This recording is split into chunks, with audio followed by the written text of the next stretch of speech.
Do you know how bad it has to be for a self-described white supremacist neo-Nazi like Nick Fuentes to call your entire political movement useless? But that's what he's doing right now because a three-time Trump supporter, a former proud card-carrying member of the MAGA movement, is saying that MAGA is dead. And he's encouraging his own followers to vote Democrat to send a message to Donald Trump and all the losers around him who can't seem to get anything done to help improve the average American's life. Let's dive in. But you know what you are going to get? A White House ballroom. A White House ballroom and a war with Iran. Well, you know, that's a nice consolation. I'll take that. That's fine too. And you know what? And that's fine too.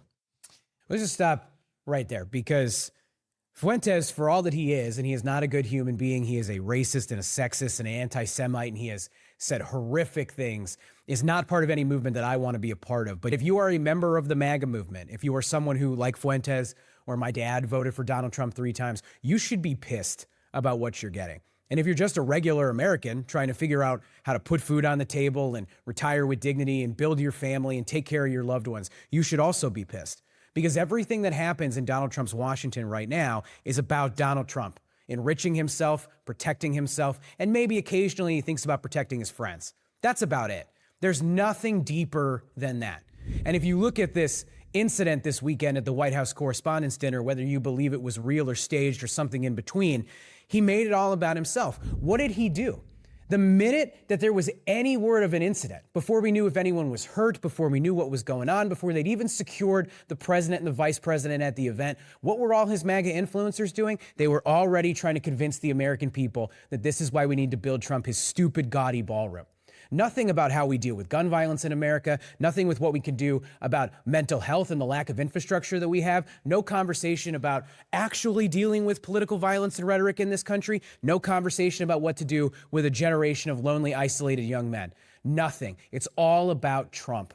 And all these people are going to clap like seals because they're losers. And so it's actually novel to me when you see a guy like Nick Fuentes, who, again, not a good human being, is willing to call that out for how absolutely useless this movement is. At no point in the last 48, 72 hours have they thought to do anything that might actually improve your life. Republicans in Congress right now, what are they doing today? They're introducing legislation to have the American taxpayer pay for Donald Trump's ballroom. Melania Trump and Donald Trump are releasing statements trying to get Jimmy Kimmel fired again because of a joke that they don't like that he made last week. They're doing nothing. Donald Trump is renaming ICE to NICE because he thinks it'd be funny to make reporters have to say nice when we talk about the next person they kill on an American street. That's what gets done in Washington today. Nothing about you. It's all about him. It's all about them. It's all about self-enrichment and one giant circle jerk, and it's disgusting. And Fuentes is right to be mad about that. Even if what he wants for this country is dramatically different than what I want, he can see that these are the worst possible type of people in government right now who have zero interest in doing anything meaningful. It's all vanity and disgusting self-interest.